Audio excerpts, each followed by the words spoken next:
Բարև ձեզ, սիրելիներս, մենք ձեզ հետ շարունակում ենք քննարկել Շիմոն Բաղավատամը եւ այս պահին ուսումնասիրում ենք երրորդ երկի 9-րդ գլուխը, որտեղ Տեր Բրահման մատուցեց աղոթքներ Գերագույն Աստծո անձնավորությանը իր արարչի մարմնավորմամբ եւ հիմա Գերագույն Աստծո անձնավորությունը պատասխանում է Բրահմային։ Ինչպես տեսանք, Արարիչը ինքը առաջին հերթին խոսեց նրա մասին, որ այն ինչի մասին խնդրում է Տեր Բրահման, ինքը դա արդեն ունի։ Եվ երկրորդ անգամ խնդրել այն ինչը դու արդեն ունես, բացարձակ անիմաստ գործողություններ են։ Երկրորդ հերթին ինքը խոսեց նրա մասին, չհերքեց այդ հանգամանքը, որ այո, պատասխանատու անձնավորությունների համար շատ կարևոր է, որպեսզի իրենք միշտ համահունչ լինեն Գերագույն Աստծո անձնավորության կամքին, այլ ոչ թե տրվեն իրենց պարասիրությանը, գոռոզությանը, ուրեմն շահերին եւ այլն, որովհետեւ այդ ժամանակ աշխարհը ինքը լցվում է քաոսով։ Երբ որ մարդիկ ամեն մեկը իր տեղում ընդունում է իր դիրքը, իր տեղը, իր նախասահմանումը, ինքը դադարում է պայքար մղել, ուրեմն իշխանության, վայելքի, առավելության համար, փառքի համար եւ այլն, եւ ուղղակի պատաճանաչ կատարում է այն գործը, որը իրեն վստահված է։ Ընդ որում Գերագույն Աստծո անձնավորությունը Բաղավատ Գիտայում մի շատ կարևոր գաղափար է առաջ քաշում։ Ինքը ասում է, դու պետք է ուղղակի կատարես այն նախասահմանումը, որը դու ունես, անկախ նրանից դու կստանաս գովեստ, թե քեզ ուրեմն ընդհանրապես նույնիսկ կոպիտ ասած նույնիսկ չդել նկատի, թե դու ինչ արեցիր կամ ինչի համար արեցիր, հա? Ինչու է դա կարևոր։ Որովհետև երբ որ մենք կատարում ենք մեր նախասահմանումը, մենք պատասխանը հետագայում ստանում ենք Գերագույն Աստծո անձնավորությունից, հիմա անկախ նրանից, թե նյութական աշխարհում պարտություն ենք կրել, թե ուրեմն հաղթանակ։ Սա շատ կարևոր կետ է։ Ինչու՞։ Որովհետև երբ որ մենք կատարում ենք մեր նախասահմանումը, մենք երբեք չպետք է մոռանանք, որ մեզ շրջապատող կենդանի էակները ունեն ազատություն վերաբերվել մեր կատարած պարտականություններին։ Եվ եթե մենք շրջապատված ենք ազնվորություններով, որոնք իրենք բնությամբ անշնորհակալ են, մենք պետք է հասկանանք, որ մեր պարտականություններ կատարելը նյութական աշխարհում մեզ ոչ մի դրական արդյունքի չի բերելու, որովհետև մենք գործ ունենք անշնորհակալ կենդանի էակների հետ։ Այսինքն, ինչքան էլ ուզում եմ մենք պարտականություններ կատարենք, այդ անշնորհակալ ազնվորությունները իրենք մշտական ինչ-որ մի բանից դժգոհ են մնալու, մշտական փորձելու են անել այնպես, որպեսզի մենք շարունակենք։ Գիտեք, եթե ես կոպտացնեմ, անշնորհակալ ազնվորությունները իրանք միշտ այդ պարտականություններ կատարողներին վերաբերվում են ինչպես ավանակների, որ ասենք ինչ-որ մի բեռ են դնում այդ ազնվորության ուսին եւ ստիպում են նուրբ կամ կոպիտ ձևերով, որպեսզի ինքը այդ բեռը իր ամբողջ կյանքում առանց ոչ մի նույնիսկ ժպտալու առիթ ունենալու շարունակի կատարել այդ պարտականությունները եւ դեռ վերջում էլ միշտ բոլորին ինչ-որ մի բան պարտք մնա։ Հասկանում եք։ Եվ ուրեմն սա ինքը շատ կարևոր հանգամանք է, որպեսզի ազնվորությունը ինքը տարանջատի որտեղ է կենդանի էակների ազատությունը վերաբերվելու եւ որտեղ է Գերագույն Աստծո անձնավորության ուրեմն պատասխանը։ Հասկանում եք, Գերագույն Աստծո անձնավորության պատասխանը ինքը հիմնականում ավարտվում է նրանով, որ Գերագույն Աստծո անձնավորությունը սկսում է հոգ տանել այդպիսի մարդկանց կամ այդպիսի ազնվորությունների հանդեպ, հոգ է տանում, ինչ իմաստով։ Հոգ է տանում, որպեսզի այդպիսի ազնվորությունները ունենան հոգևոր աճ, ինչ է նշանակում ունենալ հոգևոր աճ։ Դա չի նշանակում դառնալ որևիցե կրոնի աղանդավոր։ Դա նշանակում է, որ Գերագույն Աստծո ազնվորությունը օգնում է պարտականություն կատարած կենդանիակներին այսպես նյութական աշխարհից կապած հանգիստ դուրս գալ, անկախ կրոնական աղանդավորության պատկանելիությունից։ Եվ ուրեմն տեսնում ենք, որ այդ ժամանակ այդ կենդանիակը ինքը քանի գնում իր կյանքից կյանք իր դիրքը բարձրացնում է, մինչև կվերադառնա հոգևոր աշխարհ։ Եթե ազնվորությունը ինքը այդպիսի ուրեմն հասկացողությամբ է մոտենում իր նախասահմանումը կատարելուն, ապա այո, դրա համար Տեր Քրիստոն ինքը Բhagavad Gita-ի 14-րդ գլխում, երբ որ նկարագրում է տրանսցենդենտալիստներին, ինքը ասում է. տրանսցենդենտալիստը ինքը կախված չի նյութական աշխարհի փառքից կամ անփառունակությունից։ Ինքը ստաբիլ շարունակում է,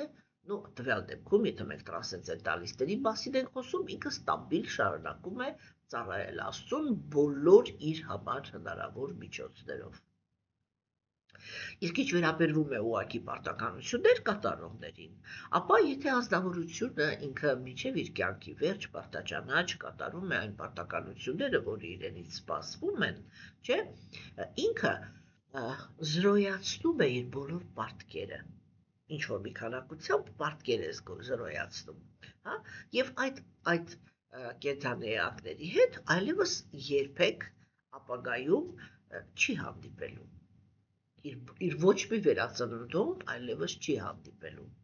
եւ այդ ազնվորությունները իրենք հնարավորություն չեն ունենալու այլևս այդքան անարժան կերպով վարվել այն ազնվորության հանդեպ, որը ուրեմն զբաղված էր դրանով, որ կատարում էր իր բոլոր նախասահմանված պարտականությունները։ Երբ կենդանիակը ինքը ակնկալում է պատասխան իր շրջապատից, եւ եթե շրջապատը ինքը անշնորհակալ է դուրս գալիս, դրանում մեղադրում է Աստծուն, որը իրականում այդտեղ ընդհանրապես ոչ մի մասնակցություն չի ունեցել, մենք պետք է այս գաղափարը, չգիտեմ էլի, ինչ մակարդակի հասկանում եք, որ Գերագույն Աստծո ազնվորությունը եւ բոլոր կենդանիակները ունեն ազատություն վերաբերվելու։ Գերագույն Աստծո ազնվորությունը ինքը ազատ է բռնանալու հակումից։ Հասկանում եք, եւ ինչքան էլ ուզում եմ մենք աղոթենք, որ խնդրում եմ այնպես արա, որպեսզի չգիտեմ, Պողոսը ինձի չծեծի, իհարկե, Գերագույն Աստծո ազնվորությունը ինքը կարող է այնպես անել, որ Պողոսին պարալիչ խփի, ինքը ընդհանրապես չկարողանա շարժվի, այլ ոչ թե միայն ինչ-որ մեկին ծեծի։ Հասկանում եք, դա խնդիր չի, բայց մենք պետք է հասկանանք, չէ, որ պարտադրել կենդանիակին, որպեսզի ինքը սիրի կամ չսիրի, ատի կամ չգիտեմ, ինչ անի, այդ ամեն ինչը ինքը բան չի։ Այո, եթե կենդանիակը ինքը ապաստարան է խնդրում Գերագույն Աստծո ազնվորության մոտ, այդ ժամանակ դիրքը ինքը կարող է փոխվել, Գերագույն Աստծո ազնվորությունը ինքը կարող է խառնվել ինչ-որ սիտուացիաների մեջ, չէ, բայց սովորաբար ինքը երբեք այդ սահմանը չի խախտում։ Կենդանիակները ազատ են վարվելու, ազատ են վերաբերվելու։ Հասկանում եք, սա ինքը ահավոր կարևոր կետ է։ Հիմա, սիրելի տերս, ուրեմն մենք կարողանում ենք այստեղ հասկանալ, որ երբ որ կենդանիակը ինքը իր նախասահմանման մեջ է հաստատված, ապա ինքը ճիշտ է ապրում իր համար, անկախ նրանից, թե իրեն ինչպես են հատուցում նյութական աշխարհի ապրողները։ Եթե իրենք վատ են հատուցում, ապա հետագայում իրենք էլ հենց պատասխան են տալու իրենց սխալ կամ արատավոր պահվածքի համար։ Եվ այսպես, ուրեմն, մենք տեսանք, որ Գերագույն Աստծո ազնվորությունը հաջորդ քայլով քննարկեց այդ գաղափարը, որ եթե դու քեզ պահում ես այդ հետաքրքրության դաշտում, որպեսզի միշտ կարողանաս հասկանաս, թե ինչ է հարկավոր ինձ, որ դու անես, չէ, դու երբեք չես տրվի գոռոզությանը, երբեք չես տրվի փառասիրությանը, երբեք չես տրվի ագահությանը, այսինքն երբեք չես տրվի ոչ մի այդպիսի որակի, որը որ քեզ կհեռացներ քո նախասահմանումից եւ կդառնար քո անկման պատճառը որպես ազնվորություն, որովհետեւ երբ որ կենդանիակը ինքը վատ որակներ է զարգացնում, ինքը իրականում ինքը իրեն տանում է դեպի անկում, չէ՞։ Հիմա տեսեք, չէ, եւ մենք տեսանք, որ Գերագույն Աստծո անձնավորությունը հաջորդ քայլով սկսեց բացատրել, թե ինչպիսի պայմաններ պետք է կենդանիակը ինքը պահպանի, որպեսզի կարողանա անմիջական կապ ունենալ Գերագույն Աստծո անձնավորության հետ։ Եվ մենք տեսանք, որ այդ կապը ինքը հնարավոր է միայն եւ միայն այն դեպքում, երբ որ ազնվորությունը ինքը ղեկավարում է իր զգայարանները, այսինքն ունի զուսպ պահվածք։ Մակրոսյան ստանդարտների մասին մենք ձեզ հետ սկսում ենք խոսել մեր դարաշրջանում, ու ինչպես ես սովորաբար կներեք, մի քիչ տնավարի ասում եմ, պլինտուսից ավելի ցածր, ուրեմն պահանջներից, որը իրականում աստվածամեժության դարաշրջանում ապրող կենդանիակների համար դա ինչ-որ մի հատ անհասանելի բարձունք է, ուրեմն խոսել այդ բաներից, էլի այդ դաշտերից, չէ՞։ Հիմա տեսեք, սիրելիներս, եւ ուրեմն մենք այստեղ տեսանք, որ Գերագույն Աստծո ազնվորությունը ինքը ասեց, որ առաջին հերթին դու պետք է լինես ասկետիկ։ Երկրորդ հերթին, այսինքն ինչի համար է պետք, որ դու լինես զսպված, որովհետև եթե դու անզուսպ բավարարում ես քո զգայարանները, նյութական աշխարհը քեզ տրամադրում է բազմազան զանազան օբյեկտներ, որով դու կարող ես փորձ կատարել, վայելել, չէ՞։ Հիմա, իսկ դա նշանակում է, որ քո ուշադրությունը ինքը շեղվեց։ Այսինքն նյութական աշխարհը ինքը գրավեց քո ուշադրությունը իր վրա, իրար քեզ վայելք պատճառելու հնարավորություններով։ Եվ դա արդեն նշանակում է, որ դու կանգնեցիր մի ճանապարհի վրա, որտեղ դու իրականում միշտ վտանգված ես։ Վտանգված ես եւ կարող ես այդ գայթակղություններին տրվել, հա։ Եվ հիմա, ինչու է սա հատկապես արդիական աստվածամեժության դարաշրջանում, որովհետեւ աստվածամեժության դարաշրջանում Կալին կամ Սատանան, շայթանը, բոլոր ազգերը կամ կրոնական գաղափարախոսությունները իրենց ձևով են անվանում այդ նույն անձնավորությանը, չէ՞։ Ինքը զորություն ունի, հասկանում եք, ինքը զորություն ունի կենդանիակներին տանել դեպի անկում։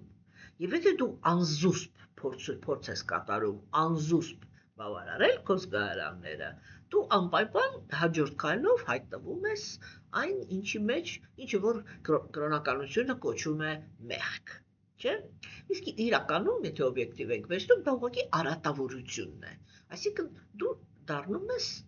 դու ընդունում ես քո մեջ քո արատավոր կողմը եւ սկսում ես այդ արատավոր կողմը սնուցել, իրականացնելով արատավոր ցանկությունները։ Արատավոր ցանկությունները իրականացնելուց կենդանիակը անպայման տառապանք է պատճառում ուրիշ կենդանիակներին, հա։ Երբ որ ինքը դա անում է,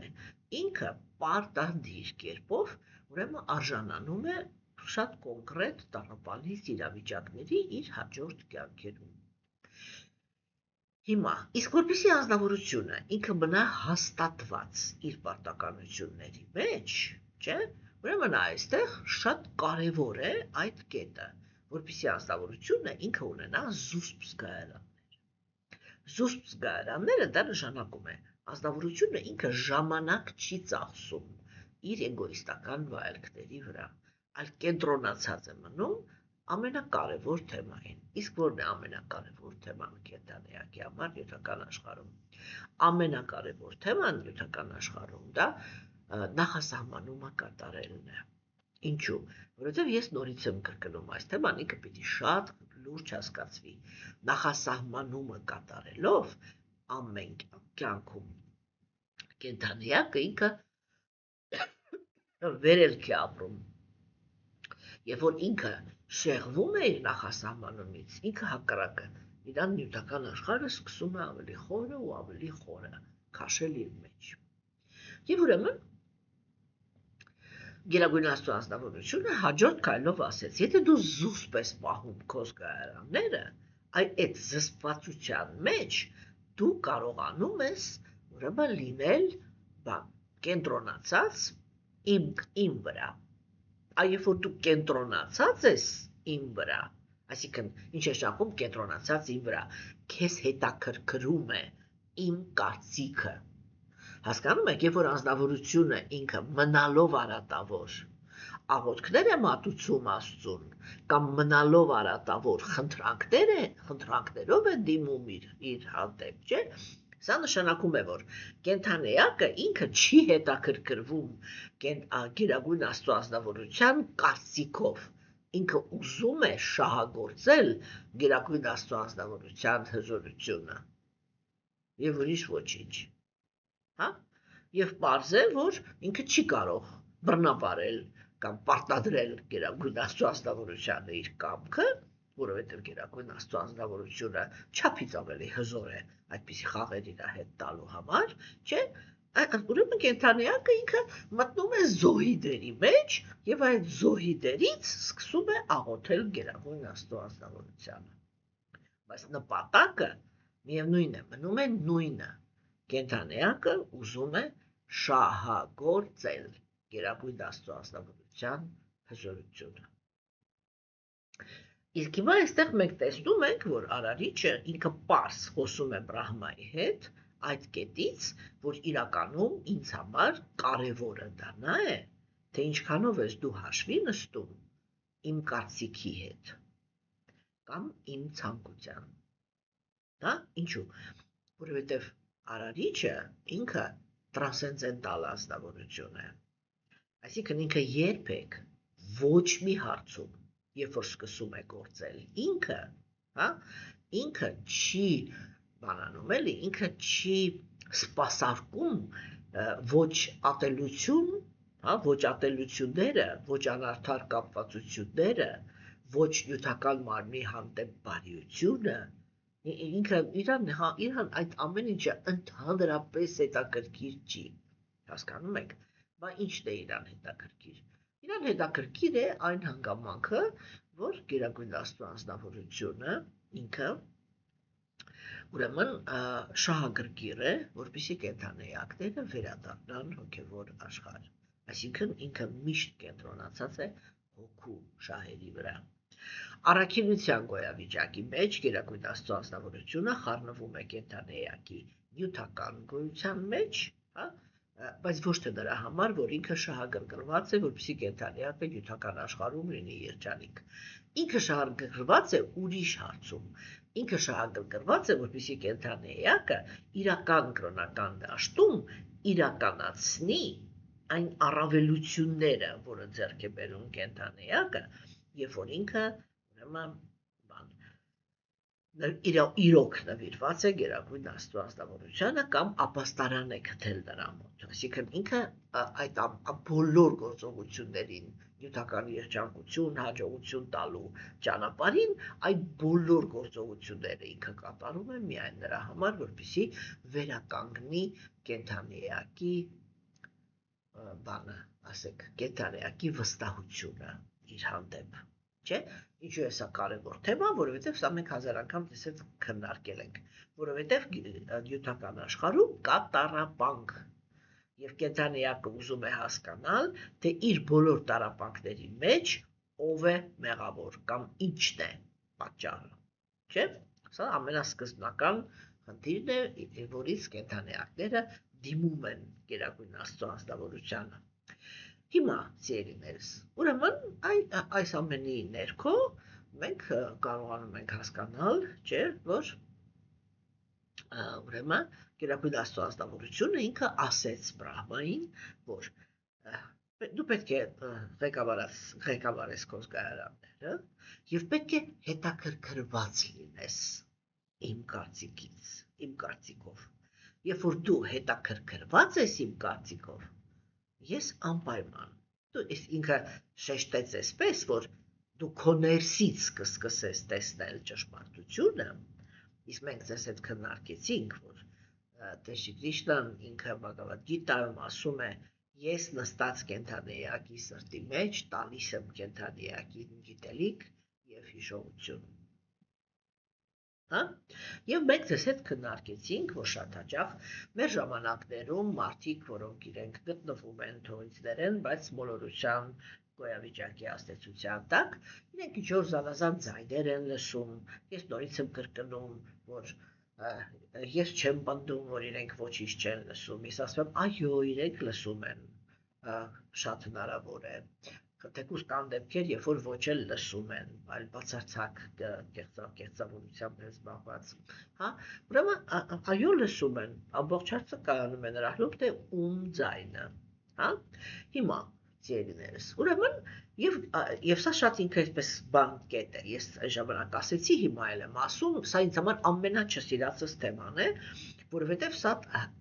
մեծագույն դաշտ է տալիս բոլոր կեղծարարների համար, ասել ես իմ ներսից լստեցի, Աստված երազումս եկավ այսպես ասեց, Աստված երազումս եկավ այնպես ասեց, հազարավոր մարդկանց խաբել 5 րոպեվա ինչ-որ էժանագին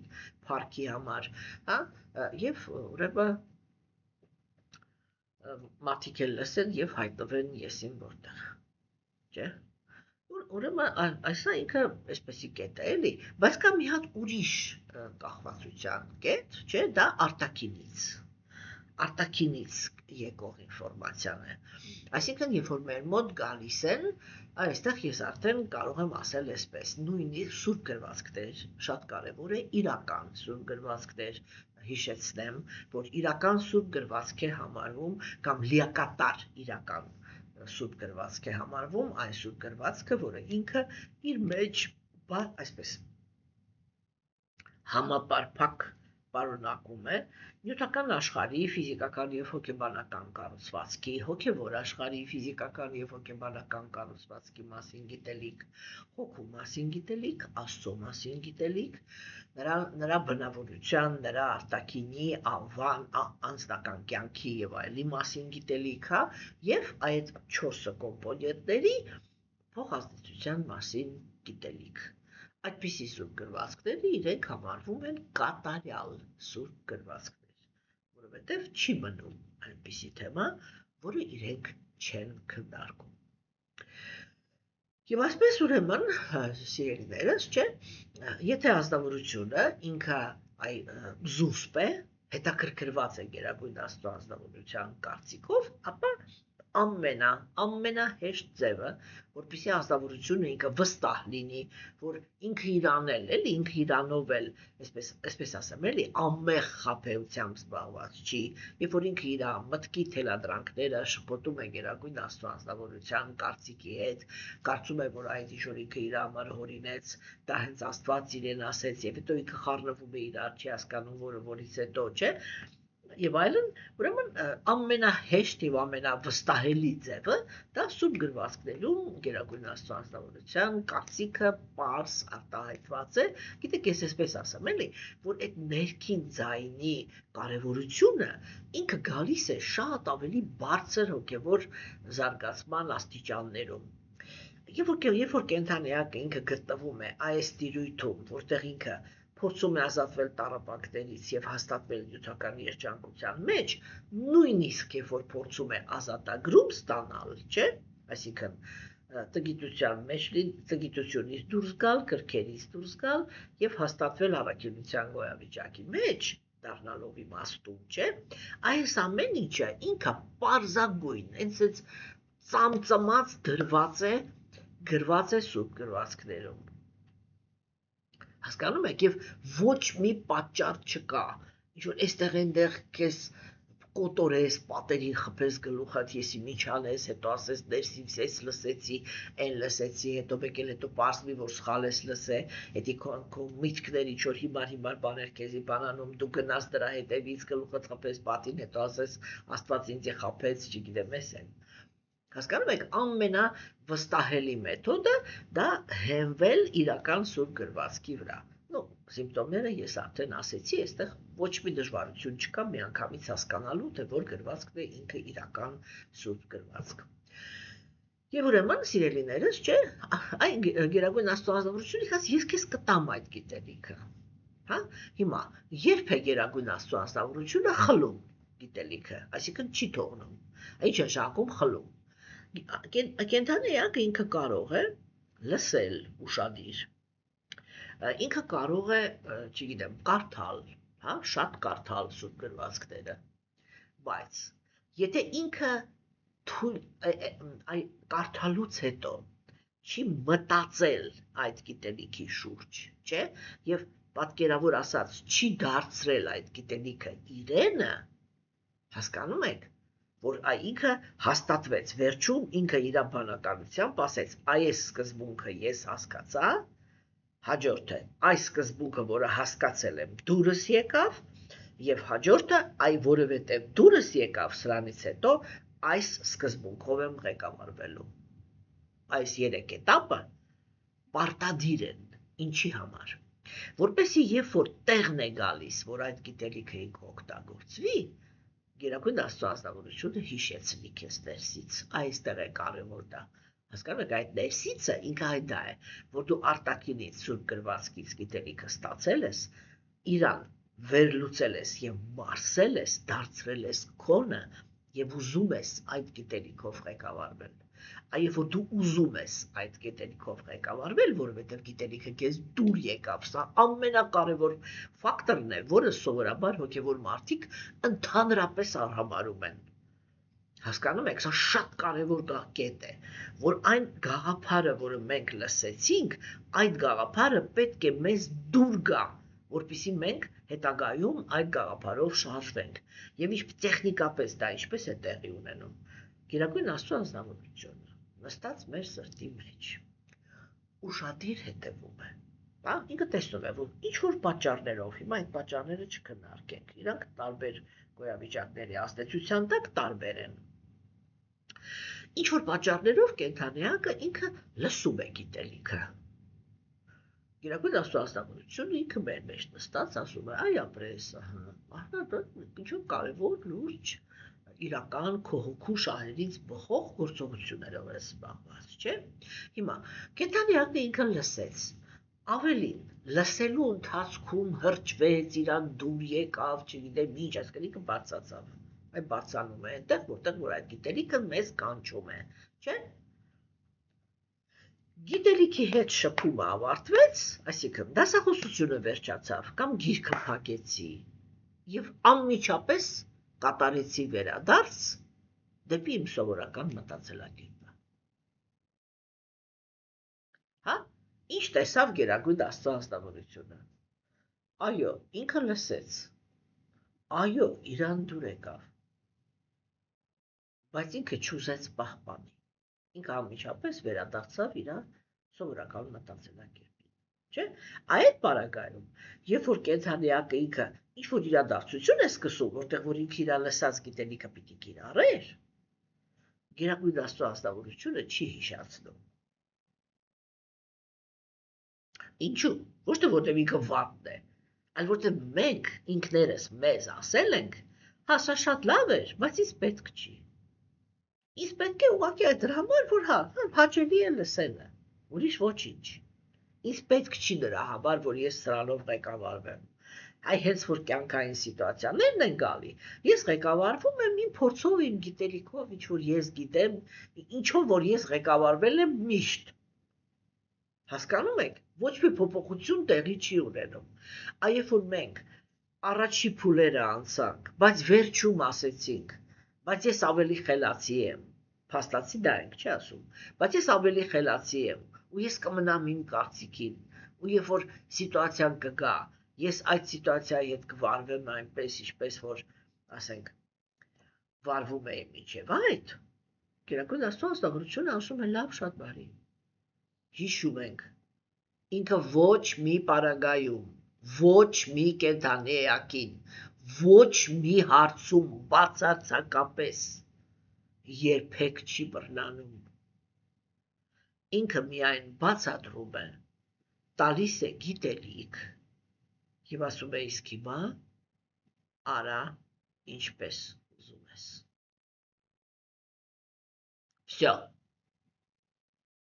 Հասկանում եք, ցանկացած անձնավորություն, որը հոգևոր գիտելիքը փոխանցելուց, այդ փուլը, որ հասկացար, դուք ասեցիք այո, եւ ինքը պիտի ասի, այ հիմա ազատ ես ընտրել ինչ ուզում ես։ Եթե ինքը սկսում է ձեզ պարտադրել ինչ-որ մի ընտրություն, ինքը իրականում, այսպես էլի, եթե սև սպիտակով խոսանք, հա, ինքը հոգևոր մարդ չի, վերջնական։ Հասկանում եք, որովհետև ինքը չի վերցրել գերագույն Աստծո անձնավորության կողմից առաջադրված ամենակարևոր սկզբունքներից մեկը։ Այդ սկզբունքը ինքը հնչում է երրորդը 5-ից, այսինքն մեջտեղում, հա, որտեղ գերագույն Աստծո անձնավորությունը ինքը ասում է, հոգևոր դաշտում իրապես մնալու համար կենդանիակին 5 որակ է պետք. խոնարհություն, համեստություն, բռնությունից ազատ հոգեբանություն, համբերություն եւ պարզություն։ Հասկանում եք։ Всё, այստեղ ավարտվում է խոսակցությունը։ Սա շատ կարևոր կետ է։ Իսկ եթե մենք արդեն այդ, ինչպես ես ասեցի, գալիս ենք, լսում ենք, կարդում ենք, հաճելի է, փակեցինք ու всё, վերադարձանք մեր, այսինքն կամ կարողանում ենք պահպանել 15 րոպե կարդալուց կամ լսելուց հետո կորցնում ենք։ Հասկանում եք, այսինքն կա ինչ-որ մի կետ, որը ինիցիատիվը կենդանիակի նախաձեռնությունը պետք է լինի։ Կենդանիակը ինքը պետք է ցույց տա գերագույն Աստծո անձնավորությանը, որ ինքը շահագրգռված է գիտելիքը ընդունելու եւ այդ գիտելիքով ղեկավարվելու գործում։ Եվ որ արդեն ինքը այն դա ցույց է տալիս, այդ ժամանակ, ուրեմն գերագույն Աստծո անձնավորությունը ինքը սրտի մեջ նստած պարտադիր, երբ որ գալիս են այն իրադարձությունները, որտեղ ինքը կարող է հենվել այն գիտելիքի վրա, որը արդեն ստացել է,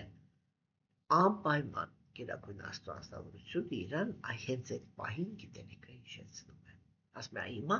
օգտվիր այս գիտելիքից, որ ստացել է։ Հասկանում եք։ Սա է։ Իսկ եթե այդ process-ը չկա, եթե մենք վերցնենք, որ գիտելիքը ինքը հոգևոր աշխարհից այստեղ հոսող ուղակի առվակ է, չէ՞։ Երբ որ մենք այդ չարեցինք, մենք այդ առվակի առաջ դնում ենք փակուղի։ Հա, եւ ինքը կամ այդտեղ կանգնում է, այնտեղից էլ փակում են, որպեսզի հոսքը այլևս չավելանա։ Հասկանում եք, որ չլցվի անիմաստ տեղը։ Հա, իսկ այդ ջուրը, եթե շատ պատկերավոր շարունակեմ, ուղղակի հողը ներծծում է իր մեջ, շուտով այդ ջուրը վերջանում է։ Այսինքն նյութական աշխարհը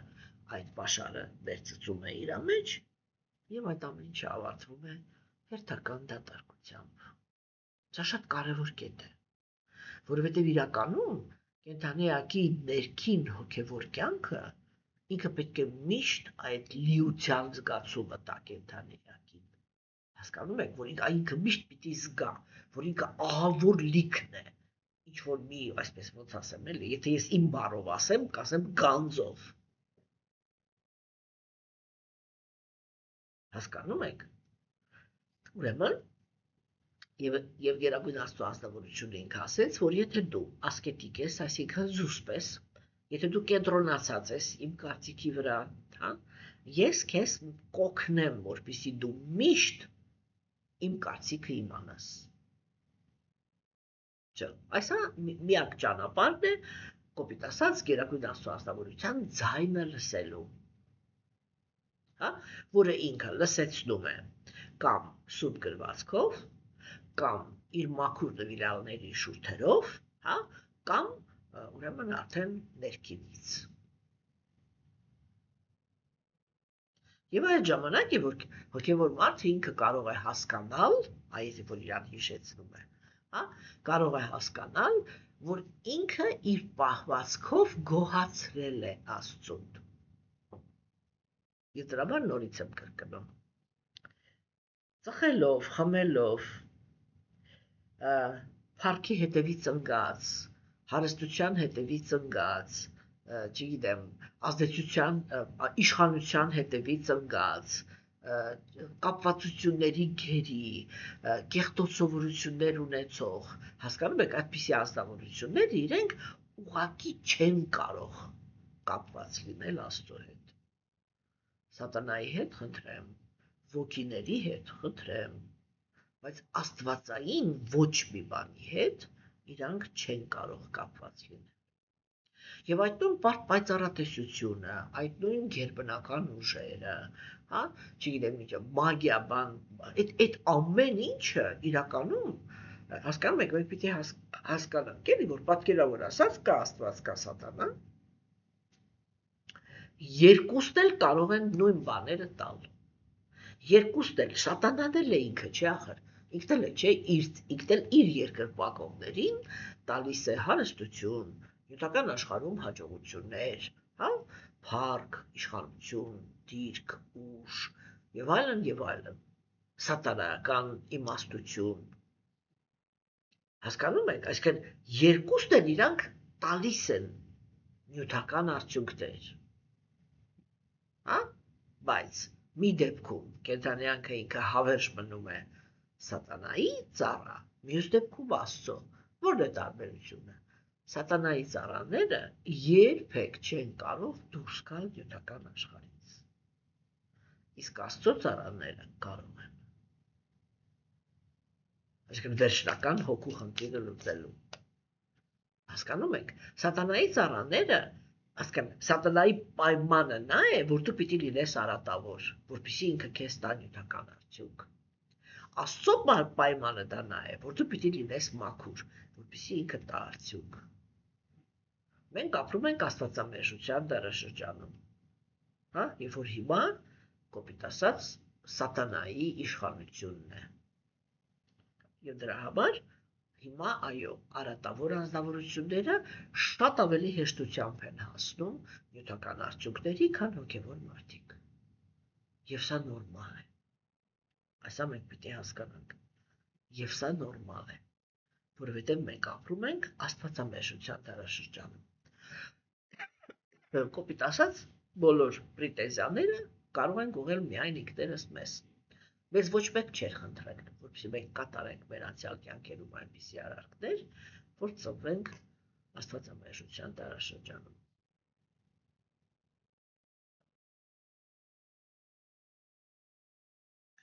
Հիմա, սիրելիներս, ուրեմն, այս ամենի հետևանքով Գերագույն Աստծո ազնվորությունը այս բաները ասեց եւ հիմա ինքը շարունակում է խոսակցությունը։ Ես կարդամ մեր այսօրվա տեքստը եւ մենք շարժվենք առաջ։ 3-րդ երկ 9-րդ գլուխ 34-րդ տեքստ։ Քանի որ դու ցանկանում ես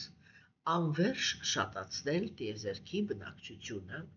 եւ ավելի ու ավելի շատ ծառայել ինձ ամենատարբեր արժանինքներով, քեզ ես կտրամադրեմ բոլոր հնարավորությունները դրա համար, քանզի իմ ամեն պահ աճող անառիթ ողորմածությունը կմնա քեզ հետ հավիտյան։ Ուրեմն այստեղ մենք ձեզ հետ տեսնում ենք, որ Գերագույն Աստծո ազնվորությունը ինքը արդեն խոսում է, ուրեմն նախասահմանում է բարեհաջող կատարելու պայմանների մասին։ Հաջորդ տեքստը միանգամից կարդամ, դու իմաստուններից առաջինն ես եւ քանի որ քո միտքը միշտ կենտրոնացած է իմ վրա, կրքի գունան չի պղծի քեզ նույնիսկ եթե դու բազմականակ սերունդ լույս աշխարհ բերես։ Ուրեմն հիմա ինչի մասին խոսած այստեղ Գերագույն Աստծո ազնվորությունը, հա, ամենակարևոր գաղափարը։ Դու ցանկանում ես անվերջ շատացնել տիեզերքի բնակչությունը։ Այսինքն ինքը երկրորդական արարիչն է։ Եվ իր մեջ դրված է տաղանդ արարել կենդանի էակներ։ Չէ՞, տեսեք, սա իրականում շատ անսովոր գաղափար է, չէ՞, որովհետև մենք սովոր ենք մտածել, որ հենց արարիչն էլ ինքը արարում է կենդանի էակին։ Արիացիներ իրենք ասում են ոչ, կենդանի էակը, պատկերավոր ասած, արարում է իրան ինքը, համապատասխան իր արժեքային համակարգի, այսինքն բանականության մակարդակից, հա։ Հիմա անցյալ տեքստում Արարիչը ինքը ասեց, որ ես տեսնում եմ, որ դու տենչում ես ինչքան հնարավոր է արագ անցնես քո նախասահմանումը կատարելու, չէ՞։ Եվ սա այո, բնորոշ է իհարկե։ Եթե անձնավորությունը ինքը ինչ-որ մի նախասահմանում ունի, չէ՞, իր մեջ ձևավորված կա ինչ-որ մի հատ ուժ, որով ինքը համառորեն այդ նախասահմանումը ուրեմն ճիքեր է գործադրում, որպեսզի պարտադիր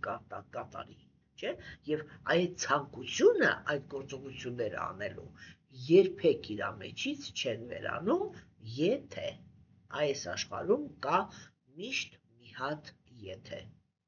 Այդ եթեն բաղկացած է հատկապես մեր դարաշրջանում, սա շատ արդիական խոսակցություն է, ուրեմն դա մագիայի ազդեցությունն է։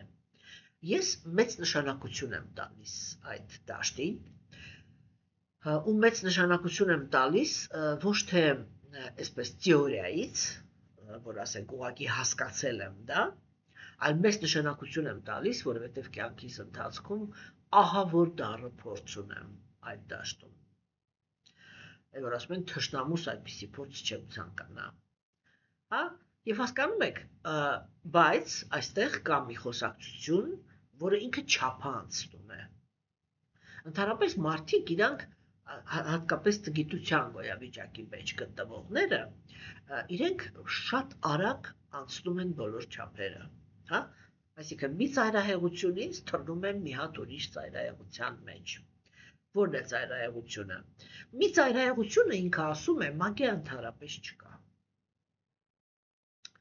Եվ կամ, եթե նույնիսկ կա, եթե դու չես հավատում, քո վրա չի ազդում։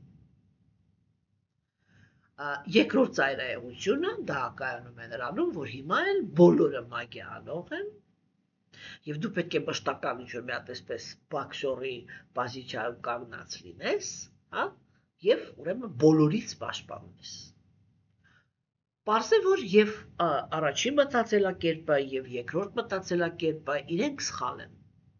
Ուրեմն առաջինը հազարամյակներ շարունակ, հա, կա խոսակցություն, որ կա մագիա։ Հազարամյակներ շարունակ կան մարդիկ, որոնք դրանով զբաղվում են։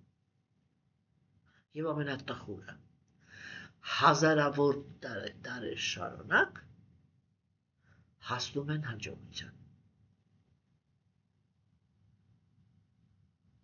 Հասկանում եք։ Չէ՞։ Հիմա, ուրեմն, այսինքն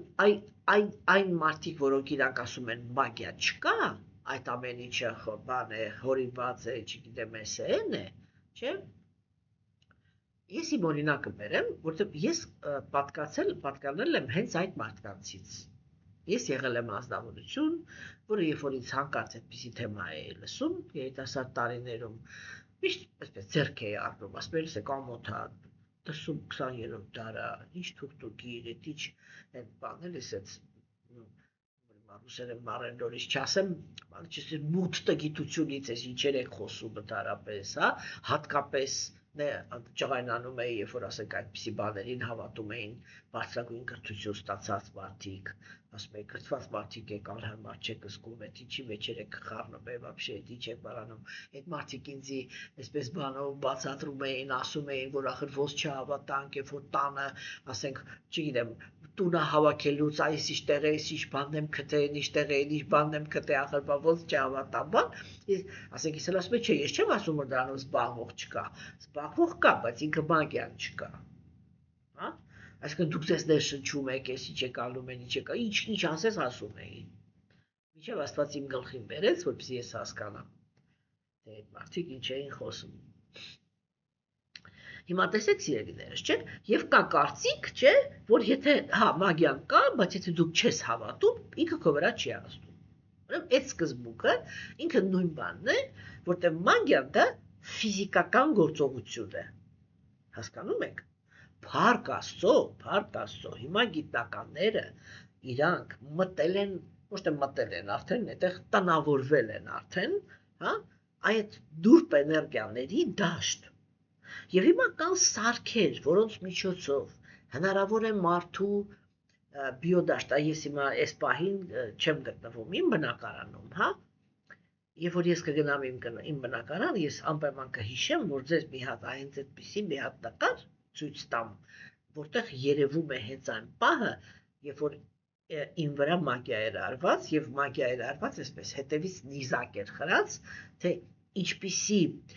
ինչպիսի փոփոխություններ էր տեղի ունեցել իմ բիոդաշտում։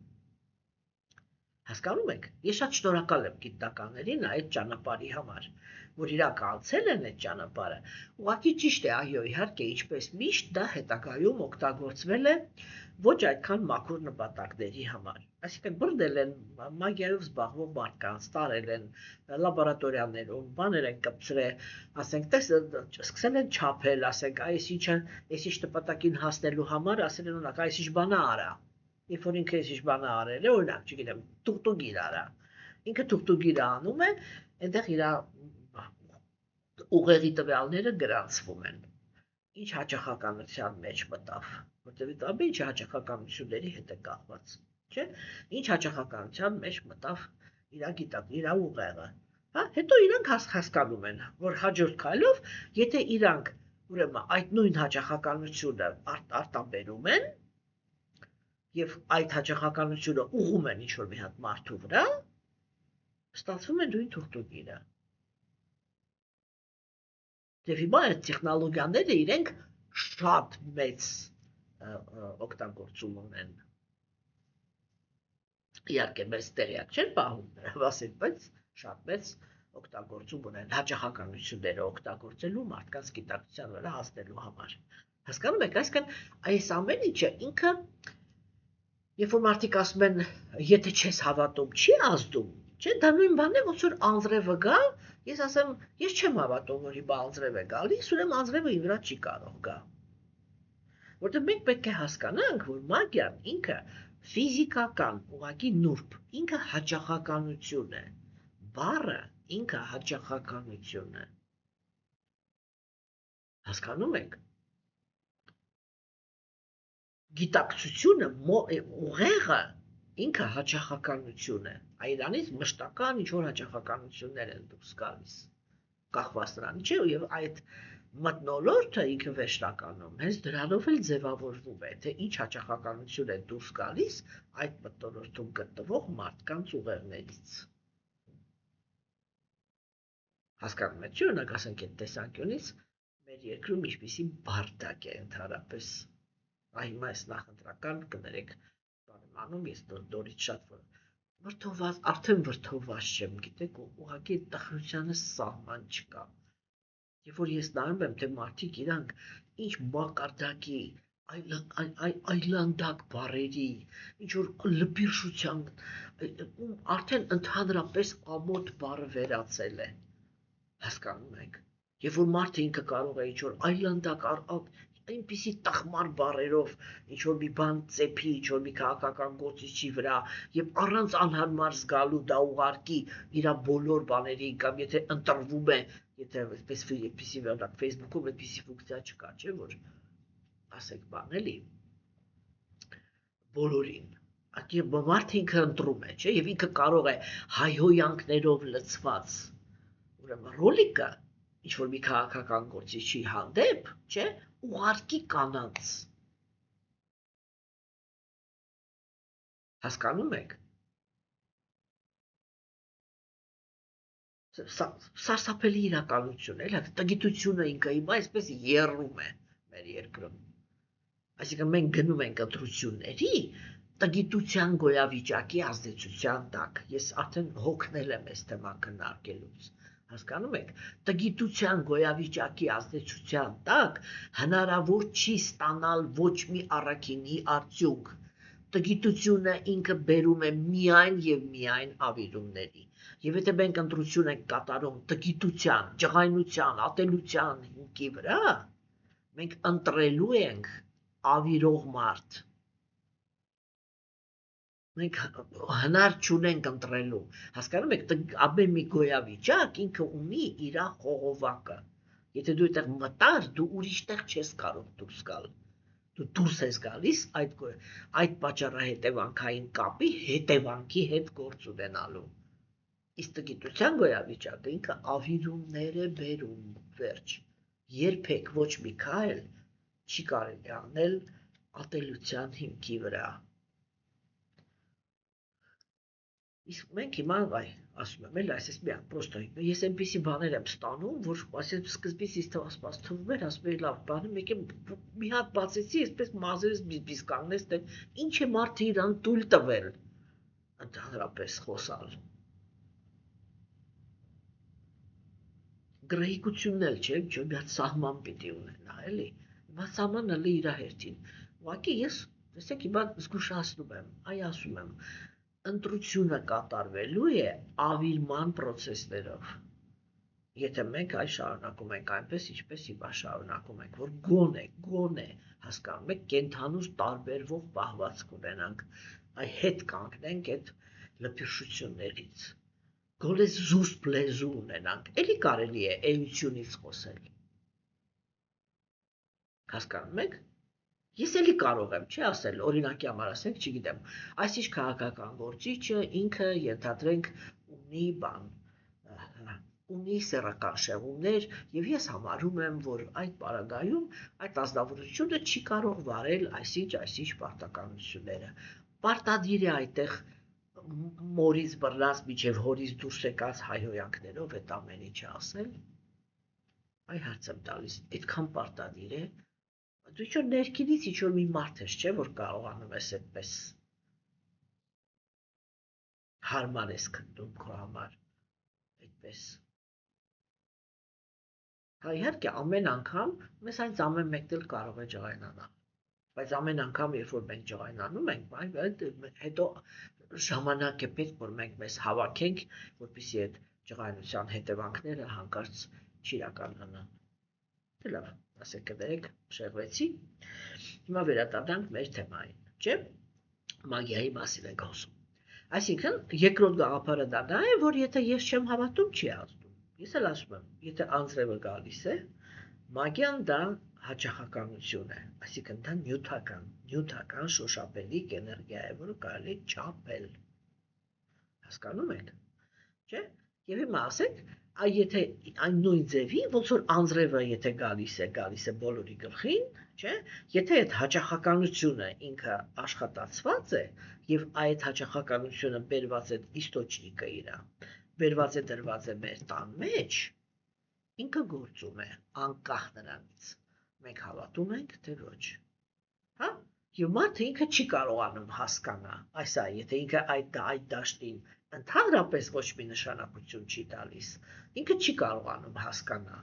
թե ինչու է ինքը, կներեք մի քիչ տնավարի ասեմ, այս պահին վարի գնում։ Հասկանում եք։ Սա ինքը շատ կարևոր թեմա է։ Հիմա հաջորդ ծայրահեղությունը։ Հիմա էլ բոլորը, ով կողքիդ մի հատ փրշտաց, ուրեմն բոլորը զբաղվում են մագիայով։ Հա? Օրինակ տեսեք, ասենք նույնիսկ այն շրջապատում, որտեղ որ ես ասենք դասախոսություններ եմ կարդում եւ մարդիկ իրենք այդտեղ ներկա են, չէ՞, ես այս թեմաները քննարկում եմ, այո, եւ միշտ ասում եմ, մեր դարաշրջանում, այո, դա այդպես է։ Եթե մարդու կյանք, այսպես, անսպասելի է, այսինքն եթե կյանքը ուներ ինքը ինչ-որ մի հատ հուն, չէ՞, հիմա կա երկու գործոն։ Առաջինը դա ճակատագիրն է։ Հա, եթե մարդը ինքը տիրապետում է ճակատագիրը հաշվելու տեխնիկաներից, այսինքն աստրոլոգիա, նումերոլոգիա եւ այլն, չէ, եթե ինքը տիրապետում է այդ բաներին, ուրեմն ինքը մոտավորապես գիտի, չէ, տեսեք օրինակ ես բարձ ասում եմ, չէ, ասում եմ, եթե դուք նայեք իմաստային բանը, դուք կտեսնեք, որ ինձ տրված չի հասարակության մեջ ունենալ հաջողություն, որովհետև ես ունեմ 10-րդ տան մեջ վնասված արև։ Դա նշանակում է, որ հենց որ ես փորձեմ քիթս հանեմ հասարակության մեջ, 1000 կողմից հարվածվելու եմ։ Հասկանում եք, կամ ես ունեմ 12-րդ տան մեջ վնասված, հերիք չի, որ ուրան, համել վնասված, հա, և ինքը 7-րդ տան հայկավարն է, Սա նշանակում է, որ իմ կյանքում ես միշտ գործնական դաշտում հարաբերությունների մեջ ունենալու եմ գաղտնի թշնամիներ։ Հասկանում եք, եւ այդ իրականությունը ես շատ լավ գիտեմ։ Ինքս իմ կյանքի մասին, չէ՞։ Այսինքն ես գիտեմ, որ ինձ տրված չի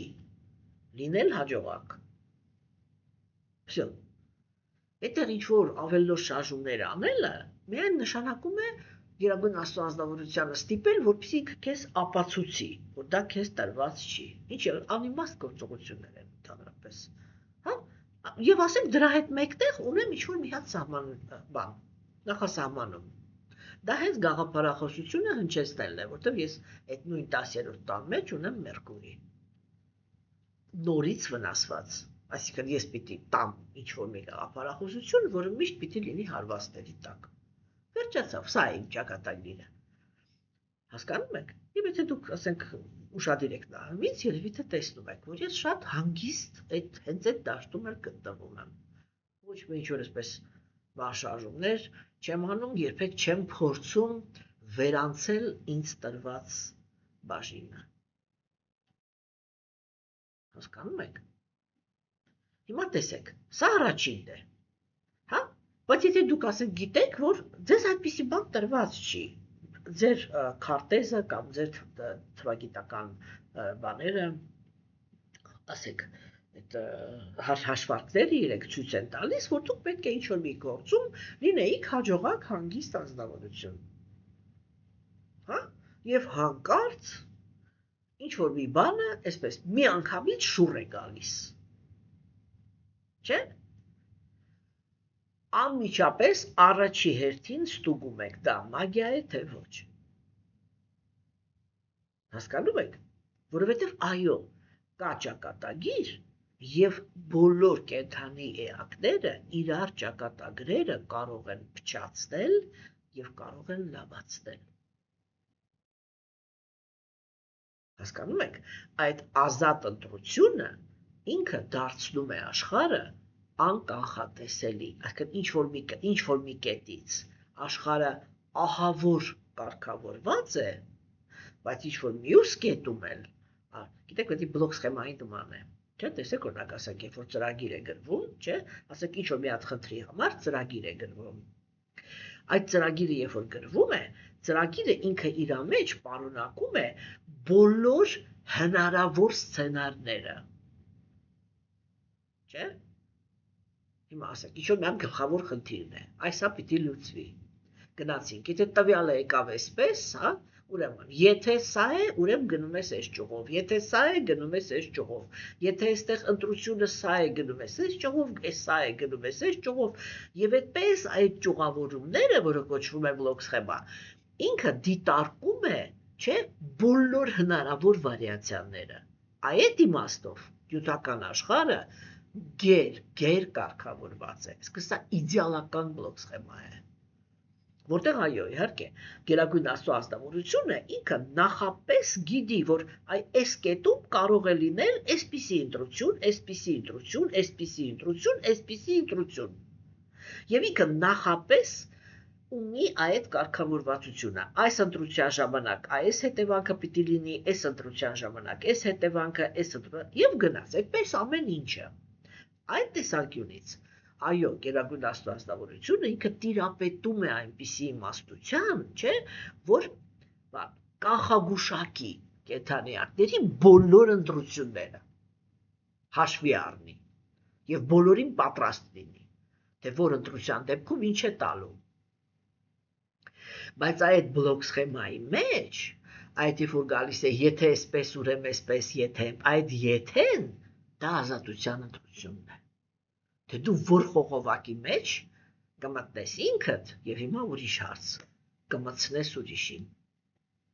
եթե ունես այդպիսի իշխանություն։ Հասկանում եք։ Եվ օրինակի համար ասենք կա մի հատ գլոբալ ճշմարտություն։ Մենք աստվածամերժության դարաշրջանի ծնունդ ենք։ Հա, սա ինչ է նշանակում։ Մենք կենդանեակներ ենք, որոնք ուզում են ունենալ ազատություն գործելու, հաշվի չնստել Գերագույն Աստծո ազնվորության կամքի հետ, ձևական կրոնով զբաղվել, այսինքն փորձել միայն իրան շահագործել, մնալով նույն անձնավորությունները։ Հասկանում եք, չէ՞։ Եվ հիմա տեսեք, ասեք, այսա նշանակում է, մենք արդեն եկել ենք այդ դաշտ, որտեղ չկա արդարություն։ Հասկանում եք, չկա, արդարություն չկա։ Որովհետև արդարությունը ինքը Գերագույն Աստծո ազնվորության բանն է։ Միայն իր ղեկավարության տակ կարող են կենդանեակները նյութական աշխարհի ապրող հակում ունենալ, ասենք, պահել իրենց արդարության դաշտում։ Հենց որ կենդանեակը ինքը ժխտում է Գերագույն Աստծո ազնվորության կարծիքը, ինքը դառնում է իր անարդար կապվածությունների եւ ատելությունների գերին։ Всё, այմա այդ հիմքի վրա, սա շատ կարևոր է, որ մենք հասկանանք։ Կենդանեակները այո կարող են, այո իհարկե իրենք կարող են գալ եւ փորձել փչացնել մեր կյանքը։ Ինչու՞, որտեղ նյութական աշխարհում ապրում են նախանձ կենդանեակներ։ Այնպես չի, որ մենք նախանձ չենք, բոլորը նախանձ են։ Նրանք ում որ թվում է, որ իրանք նախանձ չեն, հա, իրանք ուղղակի հաղթող են եւ ոնց որ առիթ չունեն, էլի ինչ որ մեկին նախանձելու, կամ էլ այնքան են արդեն ջարդված որպես ազնվորություն, որ ռիսկ չեն անում իրանց էմոցիային ընդհանրապես 5%-անի ազատություն տան։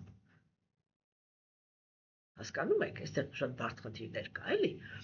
բայց ասածս ինչ է, որ մագիան ինքը կա։ Մագիայի միջոցով կարելի է փչացնել մարդու ճակատագիրը եւ կարելի է լավացնել մարդու ճակատագիրը։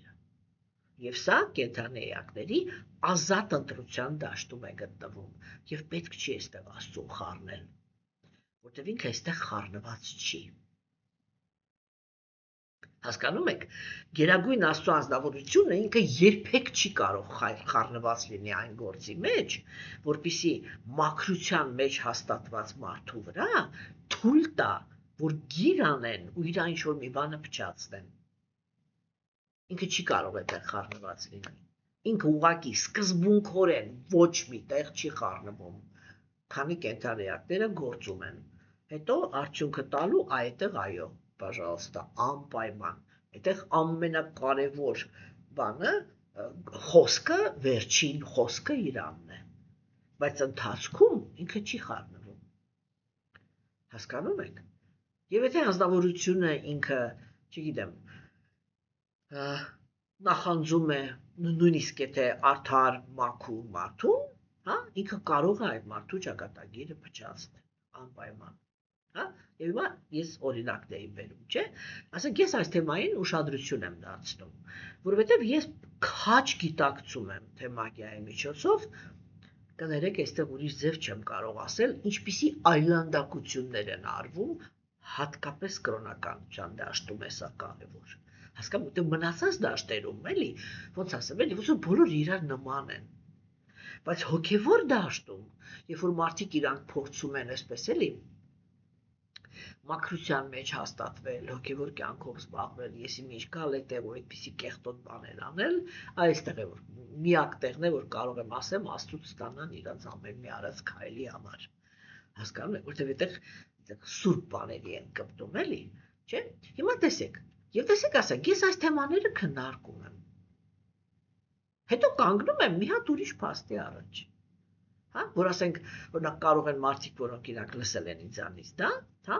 այստեղ նստած է հասարակությունը, բոլորը անկեղծ հոգիներ են, հա, այդտեղ չկա ոչ մի այդպիսի մարդ, եթե ես նկատեմ, որ ինչ-որ մեկը ինչ-որ կեղտոտ բան է անում, այդ մարդը ինքը չի կարող երկար գա իմ առաջ նստի, հա, հիմա, ուրեմն նստած են, հա, եւ նոր եկող մարդուն առաջի հերթին սկսում է, վայ, գիտես, բան, թող դու գիր, չգիտես ինչ, մենակ այդ թեման են քննարկում, այնքան, որ այդ մարդը ինքը արդեն մտածում է, որ ինքը հայտնվել է մի վայրում, որտեղ այդ բոլորը հրեշտակեր են ձևացնում իրանց, բայց բոլորը տուկտուկիր անող են։ մի խայտառակ իրավիճակ է ստացվում։ Հասկանում եք։ Եվ սա շատ կարևոր թեմա է, որովհետև այդ ազդեցությունը ինքը կա, եւ այդ ազդեցության տակ ազնվորությունը ինքը կարող է կորցնի իր բանը, չէ՞։ Հիմա դա չի նշանակում, որ հիմա մի հատ ուրիշ ծայրահեղության մեջ պիտի ընկնենք։ Այսինքն հերթականությունն ինքը այդպիսին չի։ Հերթականությունն ինքը այդպիսին է, որ ես առաջի հերթին, եթե արդեն ես հավատում եմ այդ դաշտին, որ կա էզոտերիկայի դաշտը, ես առաջի հերթին պիտի դիմեմ այն կետին, որտեղ պարզաբանեմ, թե ինձ ճակատագրով ինչ է տրված, որպեսզի ես կարողանամ հասկանալ, թե որն է, որ իմ ճակատագիրն է, եւ այդտեղ չդիմադրեմ, եւ հասկանամ, որ այդ ճակատագիրը տրված է ազնվորությանը, կամ որպեսզի ինքը այդ երևույթները օգտագործի իր հոգևոր աճի համար, կամ եթե դա արդեն մաքուր ազնվորություն է, ինքն էլ կարող է ինչ-որ մի ճակատագիր վերցրած լինի, որպեսզի ինչ-որ մի օրինակ ծառայի։ Հասկանում եք, չէ՞։ Եվ աստվածամերժության դարաշրջանում, չէ՞, օրինակ, բարձր որակավորում ունեցող հոգևոր մարդիկ իրենք շատ հաճախ հայտնվում են շատ ծանր իրավիճակների մեջ, չէ՞, ինչու համար է դա տեղի ունենում, ոչ թե որտեղ իրանք մաքուր չեն, այլ որովհետև իրանք ցույց են տալիս մեզ այդ օրինակը, թե ինչպես պետք է հոգևոր մարդը ինքը կարողանա մնալ հաստատուն հոգևոր կյանքի մեջ, անկախ այն դժվարին իրադարձություններից, որոնք ապահովում է աստվածամերժության դարաշրջանը։ Հասկանում եք։ Սա իրանք շատ կարևոր ուրեմն կետեր են, չէ՞։ Եվ երբ որ ազնվորությունը ինքը արդեն դա բարձում է, նոր միայն դրանից հետո, եթե ինքը դրանից դուրս ինչ-որ մի երևույթ է իր մոտ տեսնում, չէ՞, ինքը պիտի հասկանա, որ այո, հիմա պետք է ստուգել, թե ասենք բան կա, մագիա կա, թե չկա։ Եվ դրանից հետո միայն հանգիստ կողորոշվել հետագա քայլերի, չգիտեմ ինչի համար։ Այդ ծայրահեղությունները իրանք միշտ սխալ են։ Ես ուզում եմ, որպեսզի բոլորը հասկանան, որ ես երբեք ոչ մեկին ոչ մի ծայրահեղության դաշտ չեմ տանում։ Ես սիրում եմ, որտեղ ես եմ, հոգևոր կյանքը ինքը սիրում է, որ մարդը ինքը լինի հավասարակշիռ։ Հասկանում եք, հասկանալ, որ երևույթ կա, հասկանալ, որ այդ երևույթի հետ պետք է հաշվի նստել, հա, եւ հասկանալ, որ ամեն ինչը չի, որ դրանով զբաղված է։ Հիմա մենք այս պահին այս ուրիշ հաց եմ տալիս։ Մենք այս պահին գիտենք, չէ՞, որ աշխարհում կան մարդասպաններ։ Այ այդ ես նստեմ, դες հետ խոսեմ, ասեմ, հա դե աշխարհի մարդասպանները իրանք այսպես են վարվում, այսպես են վարվում։ Դա նշանակում է, որ հենց դուք դուրս եկաք այստեղից, պիտի մտածեք, որ բոլորը մարդասպան են, եւ հիմա ես պիտի անպայման ավտոմատը վզից մանգամ, որ կարողանամ ամեն մեկին կրակեմ, ով որ ինձի մի հատ մոտեցավ ու բարևեց։ Չի նշանակում, չէ՞։ Տեսեք, երբ որ մենք մի ուրիշ օրինակի վրա ենք վերցնում, չէ՞, այդպիսի պահվածքի անհեթեթությունը ես չեմ խոսում հենց դրա մասին, որ դա կարող է միտումնավոր գործողություններ լինեն, որպեսզի բացվի դաշտը,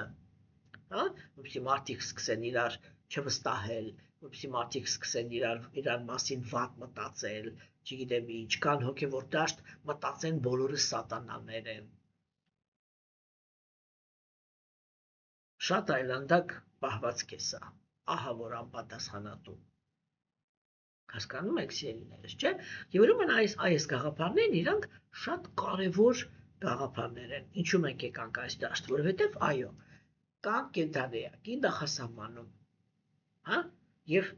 մենք այդտեղ կանգնեցինք եւ շեղվեցինք այս թեմայի մեջ, որ նախասահմանումը կարող են փչացնել, կարող են,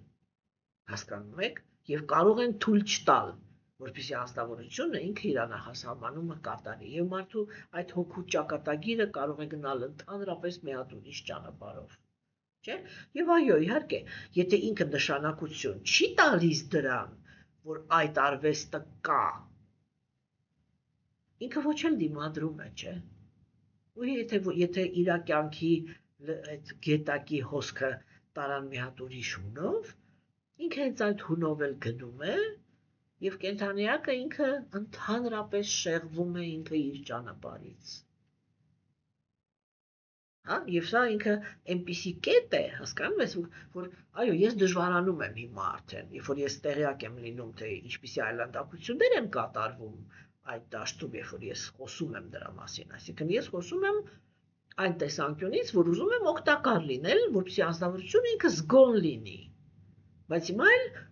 դա օգտագործվում է ինչ-որ մի հատ ուրիշ ծայրահեղության համար։ Եվ հիմա ես ընտրության մեջ եմ կանգնած, ի՞նչն է ավելի կարևոր։ Թույլ տալ, որպեսզի ազնվորությունները, ասենք, նրանք, ովքեր որ կարող էին այդպիսի ազդեցության տակ լինեին, այդպես կորած մոլորված էլ մնան եւ ընդհանրապես դրա մասին չխոսալ, ասել հոգեվոր դաշտում դա ընդհանրապես չկա, կամ ինչպես են ասում, չէ՞ սովորաբար։ Դու մանտրա ես կրկնում կամ դու աղոթք ես ասում, դու հավատում ես, քո վրա ոչ մի բանը չի ազդում։ Ես այդպիսի բարեկամներ ունեմ։ Հերու, բայց ունեմ։ Հասկանում եք, որոնք իրանք օրինակ ասենք քրիստոնեության մեջ են։ Եվ հիմա այդ ես հանգիստ դա ասում եմ։ Ոտքից գլուխ ցեղով մեկ թուղթուգրերի տակ են։ Բայց մեկի ամբողջ կյանք այդ խոսքն են ասում։ Մեր վրա ոչինչ չի ազդում, դե ոչինչ չի ազդում, բայց չի այդպես։ Ազդում է։ Եթե կա, ազդում է։ Եվ պահանջում է պրոֆեսիոնալ մոտեցում, որպեսզի անձնավորությունը ինքը կարողանա դրանից ազատվել։ Բայց հիմա ամեն ինչը չի, որ դրանով է, որովհետև կա նաև ճակատագիր, կա նաև քո ընտրությունները։ Հասկանում եք, որտեղ մենք կարող ենք ինչ-որ մի բան սխալ ենք ընտրել եւ սխալ արդյունք ունենք։ Հիմա ամեն ինչն էլ գցել դրա վրա, դա էլ է, չէ՞, հիմարություն։ Այս ծայրահեղությունները, դա դրա համար է, որ ես չեմ սիրում, էլի, որովհետև ծայրահեղությունները միշտ կենդանիակներին տանում են դեպի տգիտության գոյավիճակ, որտեղ իրանք սկսում են ամեն ինչը ավիրել, իրանցից սկսած մնացածով դուրս եկած, որովհետև հիմա էլ չարանում են, չէ՞։ Այսինքն դու պրոստը զգուշացնում ես, ասում ես այսպիսի երևույթ կա, սա դրա սիմպտոմներն են, սա է ձևը բանանելու, ոչ թե քննարկելու, այլ հասկանալու, թե ինչ է արված, ով է արված, ինչի համար է արված, եսի մի ինչ, եւ հետո ասենք ձևեր կան, որոնք դու կարող ես դա նեյտրալիզացնել, այսպես,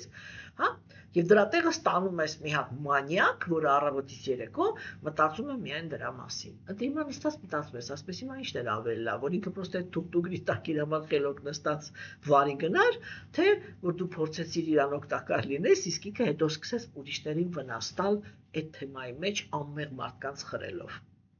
եւ անմեղ մարդու միտքը պղծելով,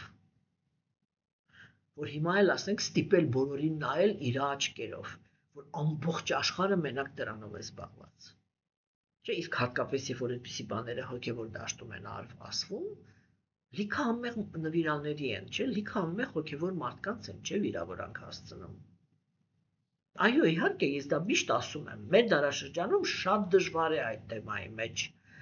ցանկացած թեմայի մեջ արդարության գալը, այդ տարանջատելը, մեր դարաշրջանում ամենակարևորը դա ճիշտը սխալից տարանջատելն է, ամենադժվարը, ինչու, որտեղ ճշտի դաշտ չկա, պրոստը չկա, ինքը որպես դաշտ, այլ որպես կայացած ինչ-որ մի բան, այսպես հատուկ են անձնավորություններ են, որոնք իրանք այդ ընդհանուր ստերի, խաբեությունների, չգիտեմ ինչերի մեջ խեղդվելով մի կերպ զորով դուրս են գալիս, միակ ճշմարիտ բառ են ասում, իրանց նորից սկացնում են ներքև։ Հասկանում եք, այդպես հաստատուն դաշտ չկա, էլի, որ ասենց, եթե քո բնության մեջ կա այդ հակումը, դու ասենց Աստված քեզ տանի ու գցի այդ դաշտի մեջ, ասի, այստեղ է։ Հասկանում եք, սա շատ կարևոր թեմաներ են, չէ՞։ Հիմա ասենք ընդհանուր մեր թեման դա էր, որ Բրահման ինքը ուներ նախասահմանում, ցանկացած կենդանիակ ինքը ունի նախասահմանում, երբ որ ինքը ունի նախասահմանում, ինքը ունի այդ ուժը, այդ գործողությունները կատարելու, եւ այո, կենդանիակները իրենց ազատ կամքը դրսևորելով, եթե իրանք մեզանից ուժեղ են կամ մեզանից ավելի խորամանկ, հա, իրենք կարողանում են վնասել մեր նախասահմանմանը։ Այս նրա մասն էր խոսքը։ Տեր Բրահմայի նախասահմանը ոչ մեկ չի կարող վնասել, բայց մերին կարող է, հա, եւ սա շատ կարեւոր է, որպեսզի մենք հասկանանք։ Հա, հիմա տեսեք, Եվ ինչ ասեց Գերագույն Աստծո անձնավորությունը։ Ինքը ասեց. դու ինձ ամենատարբեր արժանինքներով ուզում ես ավելի ու ավելի շատ ծառայել։ Տեսիք ասում է, դու ցանկանում ես անվերջ շատացնել, հա? Բայց հետո ասում է ավելի ու ավելի շատ ես ծառայում ինձ ամենատարբեր արժանինքներով, այսինքն ամենատարբեր քո այն հմտություններով, ինչ որ դու կարող ես անել։ Այսինքն այդ քո ցանկությունը, հա, որը դու ունես, դա ծառայությունը ինձ, այսինքն դա իմ ցանկությունն է, որ բոլոր այն կենդանիակները, որոնք իրանք այդպես ունեն այդ ցանկությունը այս փորձը անցնելու, կարողանան հնարավորություն ստանալ գալ նյութական աշխարհ։ Հա? Եվ ինքը ինչ ասեց։ Ասեց այքանի դեռ դու քո ցանկությունը դա այն է, ինչ որ ես եմ ուզում, հա? Ես քեզ կտրամադրեմ բոլոր հնարավորությունները դրա համար։ Հա? Ինչու համար։ Որովհետև այդպիսի ազնվորությունների հանդեպ անսահման ամեն պահ աճող ողորմածություն եմ զգում։ Հասկանում եք, այս է Գերագույն Աստծո անձնավորության վերջնական վերջնագիրը։ Միայն եւ միայն այն անձնավորությունները, որոնք իրենց գործողությունների մեջ բոլոր գործողությունները կատարում են համահունչ Գերագույն Աստծո անձնավորության ցանկության, իսկ նյութական աշխարհում իր ամենայն պլինտուսից ցածր ցանկությունը նա է, որ կենդանի էակները համագործակցեն իրար հետ։ Իսկ իրանք ինչպես են համագործակցում։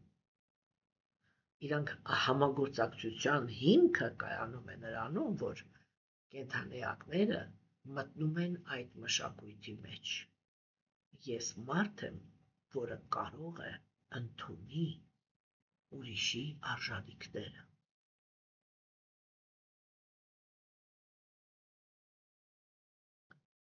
Հա, սա նախանձի առաջի սանձումն է։ Որովհետև ամեն կյանքում ինչ որ մեկին տրված է լինել արքա, իսկ ինչ որ մեկին ծառա։ Սա նշանակում է, ես դա միշտ ասում եմ հերթ։ Առաքելության գոյավիճակը դա հերթի գոյավիճակն է։ Երբ որ ամեն կենդանի էակ կոնկրետ իր կյանքում, երբ որ նայում է այս աշխարհին, ինքը հասկանում է, որ արքայի դիրքում է հայտնվել այն անձնավորությունը, որը իր անցյալ կյանքերում ճիքեր է գործադրել։ Հա? Հավաքարարի կարգավիճակում է ծնվում այն կենդանի էակը, որ ինքը ճիքեր չի գործադրել։ Այսինքն զարգացման հակում չի ունեցել։ Եվ հիմա այս կյանքում ինքը հասկանում է, իր հերթն է լինել արքա, իսկ իմ հերթն է լինել հավաքարար։ Եվ վերջ։ Եվ երբ որ կա իրական կրոնական դաշտում բրահմանները, այսինքն սրբերը, իմաստունները, իրենք ստույգ կարողանում էին որոշել, թե ինչ շնորհքով է օժտված այս կենդանի էակը։ Եվ այնտեղ երբեք չէր կարող լինել այնպես, որ ասենք, չգիտեմ, գիտության, հոգևորի,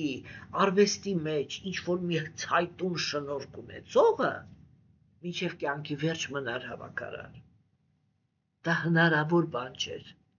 Ինչպես հնարավոր չէր, որ եթե մենք պատմություն ենք ունենալու, հնարավոր չէր, որ եթե հանկարծ որևիցե մի կենդանի էակ, նույնիսկ էլի, պատահմամբ ծնվեր արքայական ընտանիքում եւ չունենար արքային վայել, արքայական ընտանիքի անդամին վայել որակներ, որ իրան թույլ տային, որ ինքը մոտենար ընդհանրապես կառավարմանը։ Հնարավոր չէր։ Մենք դες այդ պատմություն կնայենք, որտեղ երբ որ այդպիսի մի անձնավորություն ծնվեց, բրահմանները իրանք մի անգամ եկան իրանք զգուշացրեցին, որ կոպիտ ասած խելոք մնա, հա? ինքը արհամարեց, վիրավորեց բրահմաններին, բրահմանները մանտրաներ արտասանեցին և իրան հենց այնտեղ տեղում սպանեցին։ Այսպիսի արքա արիական քաղաքականության կրթությամբ լինել չի կարող, որը հոգևոր կյանքով զբաղված անձնավորություններին տառապանք է պատճառում։ Իսկ արիական քաղաքակրթությունը դա իրական հոգևոր զարգացմամբ զբաղվող ազնվորությունների ուրեմն բաներ եւ եթե մի քիչ խորը մտածեք, այսպես էլի, լավ կհասկանաք, թե ով եւ ինչի համար է գերմանացիներին տվել արիացիների գաղափարը եւ թրջել արիացի բառը խայտառակության մեջ։ Մենք հիմա ձեզ հետ քննարկում ենք, թե իրական արիացիները ովքեր են եղել եւ ինչպիսի բաներով են իրենք առաջնորդվել։ Հասկանում եք, սիրելիներս։ Եվ այսօր այսքանը, ուրեմն, եւ արդեն կհանդիպենք խաղաղություն լինի, կհանդիպենք երկուշաբթի օրը։ Ես խնդրում եմ բոլորդ լուրջ եղեք հոգևոր կյանքում, մի տրվեք ծայրահեղություններին, երբեք մի լսեք այլ մարդկանց, ովքեր որ խոսում են այնպես, որ դուք վատ տրամադրվեք հոգևոր մարդկանց հանդեպ։ Միշտ հիշեք, որ ինչքան որ դուք եք անկեղծ եկել հոգևոր դաշտ եւ փորձում եք հոգևոր դաշտում ճշմարտություն գտնել, այնպեսն էլ ուրիշներն են։ Այո, իհարկե, կան նաեւ չարաբիծներ։ Համոզված եղեք, որ դրանք շատ ավելի քիչ են։ Եվ հիմնականում հենց այդ չարաբիծներն էլ տրամադրում են անկեղծ հոգևոր մարդկանց իրար դեմ։ Մի տրվեք այդպիսի պրովոկացիաների։ Ինչպես եւ վերջին խնդրանքս ես որոշում եմ կայացրել իմ մեջ, որ երբեք այլևս չեմ հետաքրքրվելու քաղաքական դաշտով եւ չեմ հետաքրքրվում, բայց մի բան ուզում եմ զգուշացնել։ Ես խնդրում եմ բոլոր նրանք, ովքեր որ լսում են իմ դասախոսությունները, հեռու մնացեք, նույնիսկ մի նայեք, մի լսեք այդպիսի խոսակցություններ, որտեղ քաղաքական գործիչները կամ քաղաքական գործիչների հետևորդները իրենց հակառակորդների վրա ցեխ լցնելու համար արտասանում են հայհոյանքներ։ Մի շփվեք տգիտության գոյավիճակի հետ, զերծ պահեք, լսեք միայն այն ազնվորություններին, որոնք կիրթ խոսքով են արտահայտում իրենց դժգոհությունը կամ գնահատականները։ Մի թույլ տվեք, որպեսզի ձեզ իջացնեն տգիտության գոյավիճակի ազդեցության տակ, որովհետև ես ստորից եմ կրկնում, ցավոք սրտի, այդ գոյավիճակը ոչ մի լավ արդյունքի երբեք չի բերում։ Ստեսություն ձեզ։